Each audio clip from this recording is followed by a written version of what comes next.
everybody, and welcome to the Event Industry News podcast. My name is James Dixon, and as ever, I wish you a very good morning, afternoon, or evening, whenever and wherever you join today's podcast from. I'm once again set up in my new home, my new podcast studio, giving me all the delights that a podcaster now needs in this modern world. And I'm joined by a man who has very recently joined a company that knows all about live broadcasting. My guest today on the podcast is Mike Wroe. Mike has recently joined the JL Live community as non-executive chairman and joins us today from their base in Wallingford in Oxfordshire. Mike, very good afternoon to you. And to you, James. Lovely to have you aboard here.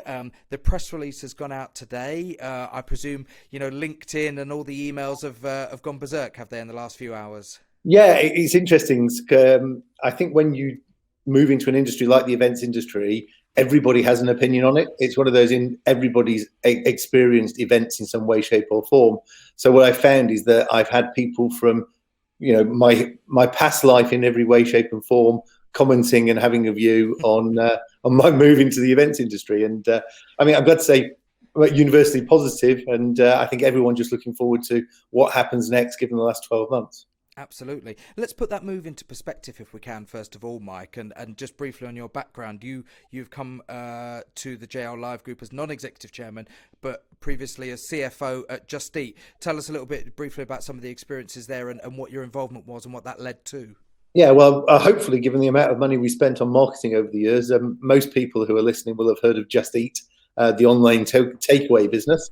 I joined it back in 2008. There was 8 of us in the UK. We were a tiny startup at that point, and there was an operation also in Denmark.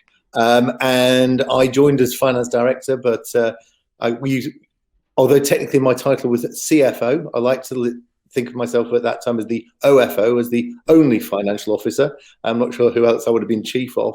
And we grew it. We were very fortunate that we had a business that was growing 300%, 400%, 500% a year.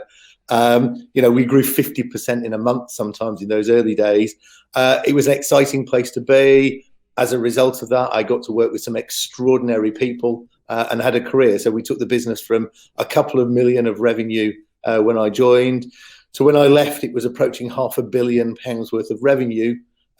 We floated on the FTSE.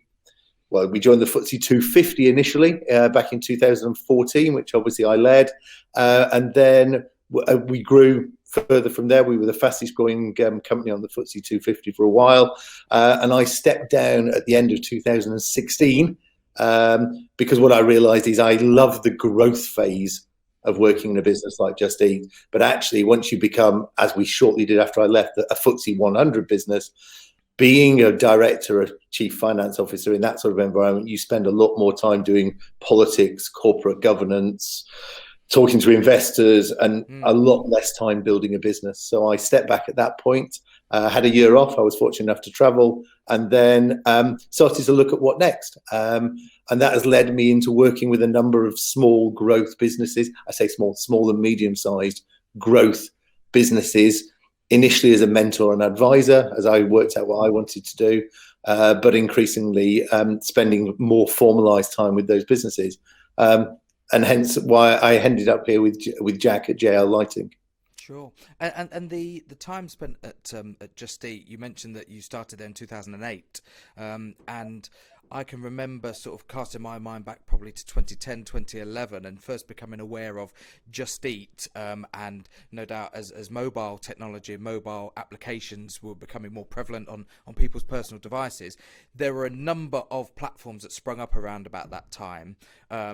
Just Eat strikes me certainly as something that was at the forefront of the revolution, where there were a number of other competitors, but the wheat is cut from the chaff, and ultimately they were the ones that led the way and became the market leaders.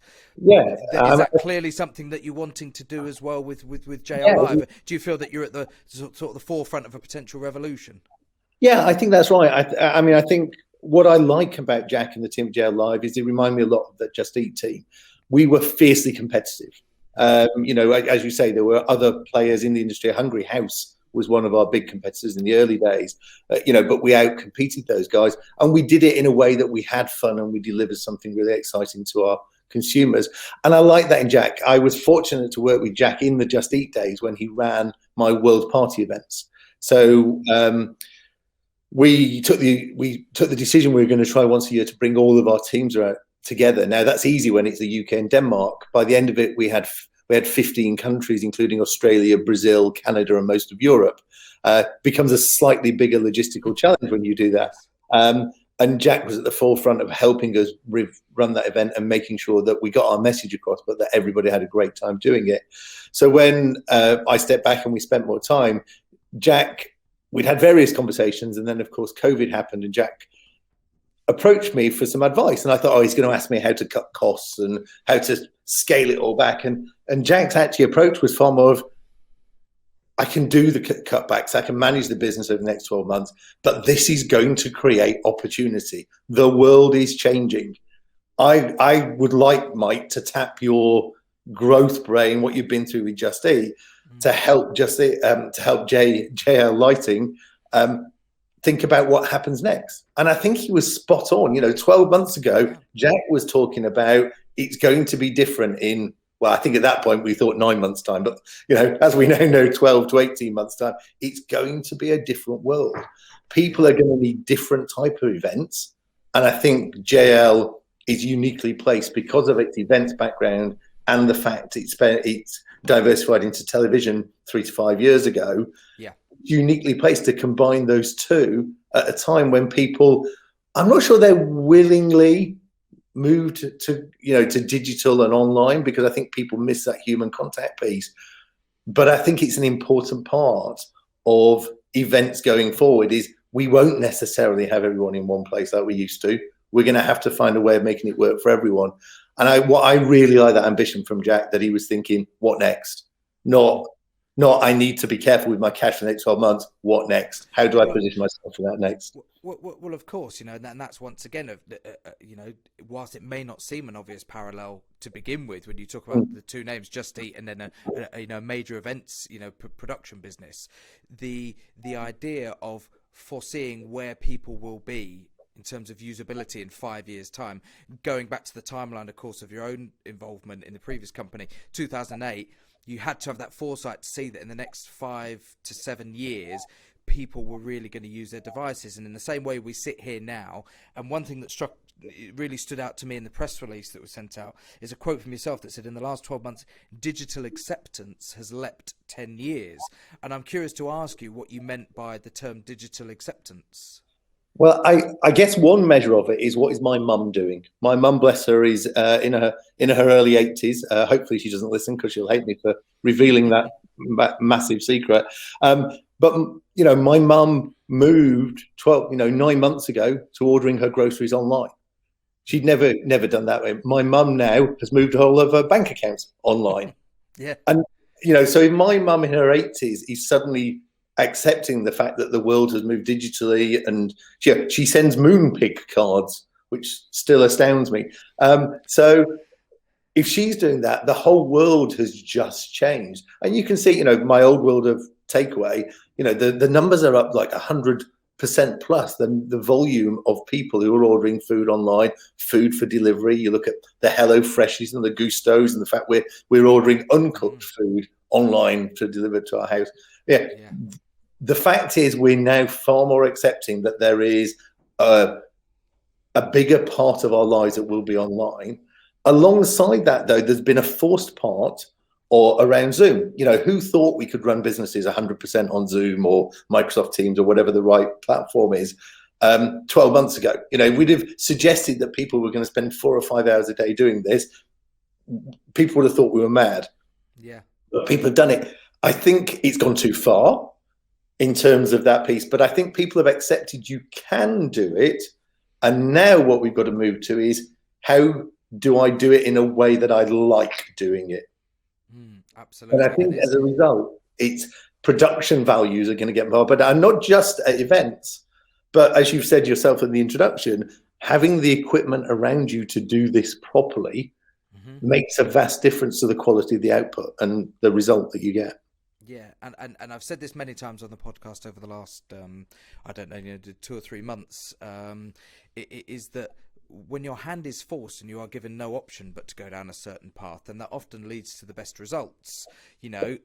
We had within the events industry certainly seen improvement in hardware. We'd seen improvement in connectivity and improvement in internet speeds and the capability of venues to be able to support that with live events, so that you could stream, so that you could do semi-hybrid events. And ultimately, though, it took our hand being forced to really awaken everybody to the possibilities and what it could do. And everybody, all the naysayers who had said, "Oh, I'm not so sure," really had no choice but to at least give it a go. And they're the people who really, I feel, we've made the biggest leaps with, are the people who weren't quite so sure, who had no choice and are now convinced. Yeah, and I think you're right, 100%. So we've moved to that online and digital space now. But I hate to say this, and the industry will probably all moan as I say this, but I think the hardest part is to come, because we went from offline and we moved to predominantly digital. We're now going to move to this properly hybrid, where half of the people we're trying to involve and entertain or engage are present and the other half aren't. And I think that is going to be the toughest challenge that we have as an industry going forward, is how do you marry those two worlds? How do you make sure that the people watching it on a laptop are getting an experience that makes sense for them, and they're willing to sit there for long enough to follow the whole process? So I think there's just going to be some fundamental big shifts that are going to require some televisual production techniques around capturing your attention, leaving the cliffhanger. If you're doing a plenary session and you're bringing people in and you're engaging them, you want to leave them at the end, perhaps with the television, the EastEnders cliffhanger, to say, and I'll tell you more about that at the lunchtime session. So you leave hooks for people to come back. The fact that that this is going to be committed to, I was going to say to tape. I'm a bit old-fashioned. It's going to be recorded and circulated, means you probably want to rehearse more than you used to do. Absolutely. Well, because we say roll VT, don't we? We haven't used videotape in a long time. Yeah, exactly. So when somebody says that, you're going to want to rehearse more. You're going to want to make sure that you have really strong bite-sized elements to your events, so that the people watching remotely can really enjoy and engage in those, and then go off and do something else, so they're not on a screen for 8 hours. Yeah. Whilst your people in the room are still entertained for those 8 hours as they would be normally. So I think that challenge is going to be really interesting, certainly over the next 18 months, as people make that work. This is where the understanding of the audience and the understanding of human expectation comes back into it. Because when you are in a physical venue, let's just take a common or garden hotel conference suite, where there's an audience of 100 people in suits and ties and business attire waiting for the person to step up onto stage and begin their session. There's an informality about it. You can probably see the presenter stood just off of stage right, sipping some water, chatting to one of the production team, and then suddenly they'll walk on stage and say, "Good morning, everybody," and then everybody's sort of attention will be focused. Now, of course, as soon as you put exactly that same scenario, but you have the audience watching it via a screen, their expectations change completely. They don't want to see that person off camera shuffling their notes and taking a sip of their water. They want a nice clean graphic and suddenly a cut to the person saying good morning and welcome. They want it like the BBC News channel, nice and well produced. And this is where there's an obvious tie-in, isn't there, to high quality TV production, because that's what everybody is doing now, essentially. Yeah, that's right. And making it into those sort of much more produced and compact bite-sized elements, so that you get your message across quickly, and so people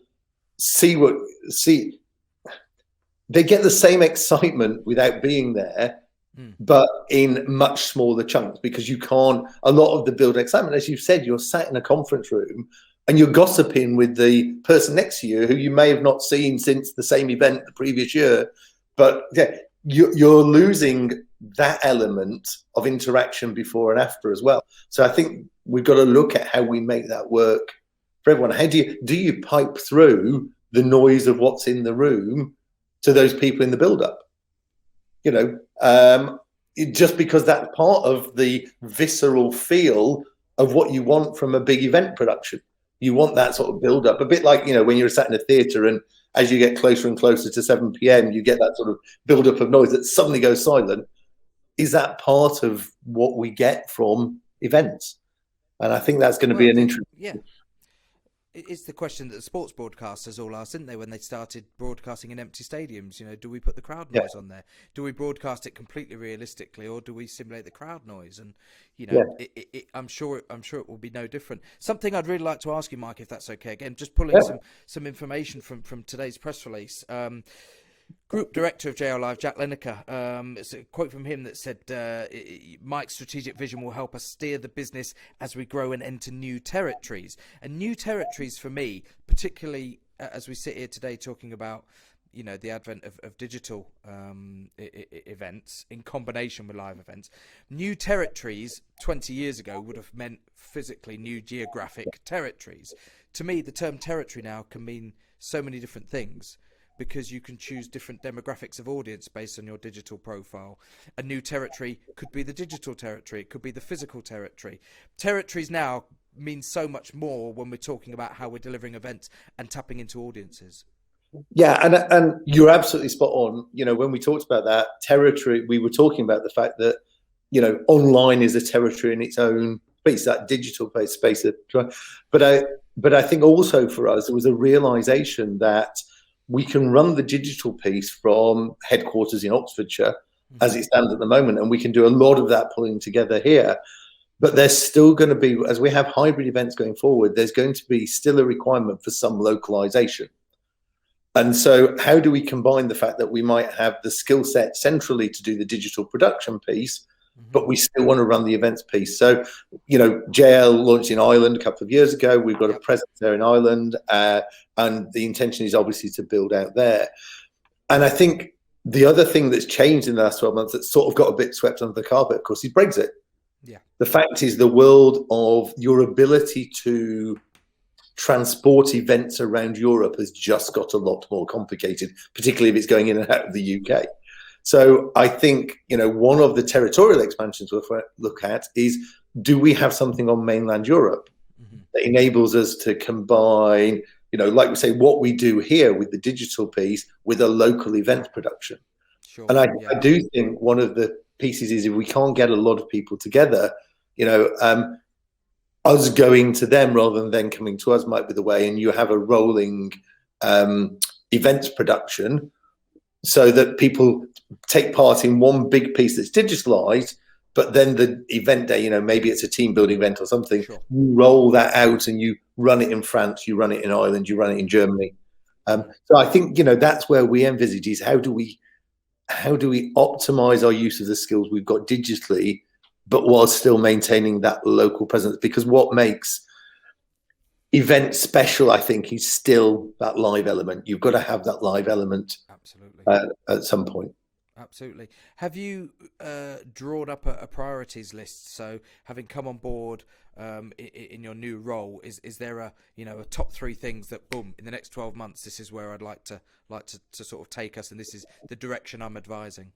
Yeah, yes, I think there's investment. I mean, I think number one, as we've come out of a difficult year, I think what we're spending a lot of time in looking at is, where are the gaps in the market? Where can we invest in capital, in lights, in equipment, and the like, to enable us to fill those gaps? So there's an investment piece that we've been working hard on.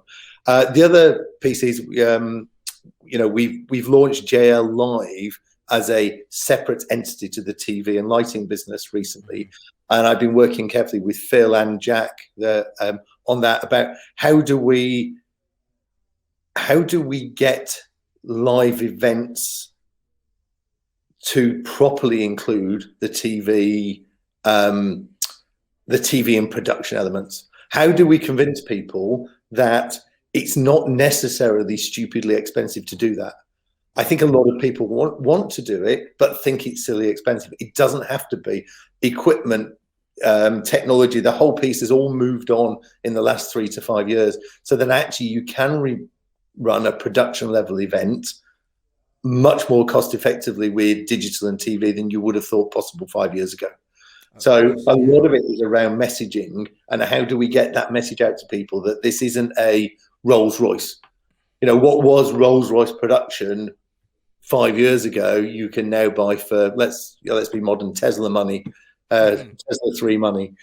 So I think that's been a lot of what we've been focusing on is messaging and how do we get that message out there and make sure we've got the kit to deliver the hybrid events that need to happen.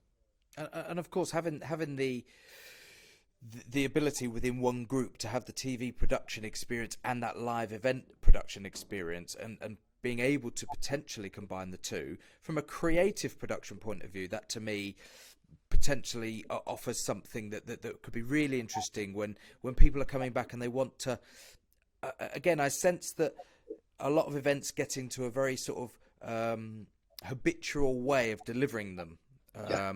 And the break over the last 12 months has allowed people to maybe rethink and reinvigorate their events when they do come back with new ideas. And the idea of doing a live event like an awards dinner or something, but doing it as if the audience are a TV audience and it's a TV studio with cameras there, just that physical setting. Anybody who's walked into a TV studio or onto a film set, it's a totally different experience when you see the cameras and the lighting jigs and things like that. So I think there's a real potential creative opportunity there, isn't there, for both companies? Yeah, I think that's very much the case. And I think it helps that Jack is probably unusual being involved in the TV space in that he came from an events background. If you look at a lot of the people who've grown up in the TV space, they've come up through the BBC or ITV or that sort of channel into the lighting world. So Jack went from the event space to work in the TV space, and therefore his experience with, as an individual helps us to think about how do we combine those into the events we do. And I think you're right. I think on-site event production is going to have to be dramatically different. If you have got a 50% of your audience remote, it's got to be structured different. It's got to be, as we talked about, the noise, the atmosphere. How do you create something that looks good online, but also is exciting for the people? And I think, we're partnered with BBC Studios at JL Live, and part of that is us being able to use the actual studios, the BBC studio capacity, for live events for our clients. And the excitement that people get when they go into a TV studio is palpable to the point where you think, oh, maybe we could mock this up and make it feel like a TV studio rather than, because you can imagine TV studio spaces. It's challenging to find. Yeah, at a premium. That's right. At an absolute premium. Yeah, absolutely. And something that's been flagged on a couple of occasions on this podcast with sports is exactly the same for television. And that is the fact that when you look at television, let's take, a pretty standard, something like, a TV, Graham Norton show on radio, on BBC One. That's mostly a show that has a live audience, but is being streamed to telly. Yeah. But it's a hybrid event. When you look at what a hybrid event is, we think that we've been clever in the industry and coined this term hybrid event over the last 2 years. Yeah. Sports have been doing it for years. You have 50,000 people in the stadium and you have another 3 million watching at home. Television has been doing it for years. You have 250 people sat in the studio audience and another 3.5 million watching at home. They are hybrid events and have been for, many, many years. But it takes a lot of rehearsal to get that good. I mean, less so for the football. The football piece, I guess, is more about you have a different view when you're watching online than you do when you're on site. But if you look at the production values that go around those great shows like Graham Norton, like, Saturday Night Takeaway with Anton Deck, the production values that they have put and the rehearsal values just reinforces it. To make it work for two audiences, you have to be super smart, you have to rehearse it properly, and you have to have the right technology and attitude there to account for both. That is an event that is planned for both audiences. And you can tell that because when you're watching it online or on TV, you can see the enjoyment from the audience. You can. You have to have a team that instinctively knows what they're doing as well. There is. I don't know what your thoughts would be on this, but there is obviously training that you can give to people. You can develop them, but they have to have that sort of instinctive, natural flair for doing it that speeds things up, that allows them to get what a script writer is putting into their script, that allows them to follow the direction or whatever the producer is wanting to obtain from a particular sequence. There has to be that instinctive nature as well as the training. Yeah, 100%. And I think what you have to do is an ability to give confidence to your participants. Because you've got to remember, if I think of when I was CFO at Just Eat and was presenting to the whole company, I would be absolutely terrified now, knowing that not only am I trying to energize 500 people that I can see and that are sat in front of me, but I'm trying to energize 500 people I can't see necessarily. And again, maybe there's a way that you have screens in the audience so you capture some of that. But so I think part of it is being able to give the confidence to the participants and ultimately the people who are paying the bills. Sure, yeah. That you will deliver them an event that makes them look good in both formats. Indeed. And I think that's really important, because then I think people buy into it and give their all. Absolutely. I mean, I suppose one final thing to ask before we wrap up today's podcast is your sort of day-to-day involvement. Is this going to be? Are you planning to take a very sort of hands-on approach, or are you going to sort of sit back and work in a consultative basis? How do you and the team envisage it working going forward? I am very much going to leave the day-to-day running to the guys who know what they're doing in the events industry. I'm here to help them think about the longer-term challenges, to make sure we have the proper governance structures in place to do the right thing for our clients at the right time, and that we think months and years ahead rather than weeks ahead. I think the industry's probably got a tough 2022 coming, not in terms of demand. I think there'll be more demand than there is capacity to deliver. And as a result, I think thinking about what new challenges will kick in that will be completely different in 2022 is where I hope I'll be able to help the guys. And then how do we as a business help get this message across? I've been the executive stood on the stage trying to do a lot of what we're trying to do for businesses. And I hope, therefore, I can help these guys think both sides of the camera, as it were. Absolutely.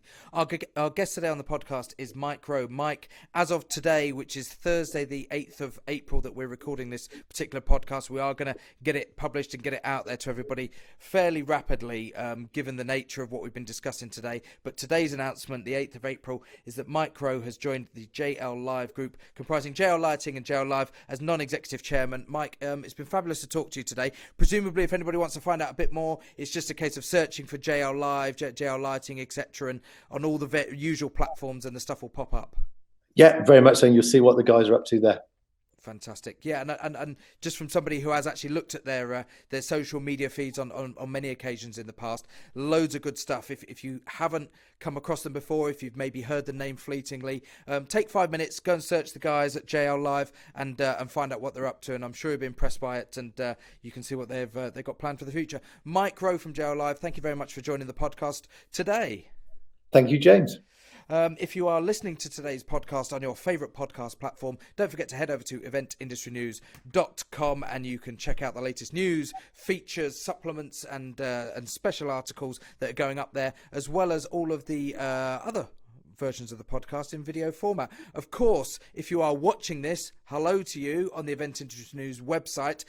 You can also listen to audio versions of all of our podcasts, up to just over 230 now, via your favourite podcast platform on whatever your chosen device may be. That brings us nicely to the end of today's episode. Our thanks again to Mike Wroe, who's joined us from the JL head offices up in or down in Wallingford, Oxfordshire. Of course, I'm up in Yorkshire as always. It's been a pleasure to have you as a guest today. Thanks for joining the Event Industry News podcast. We'll see everybody on the next episode. Goodbye.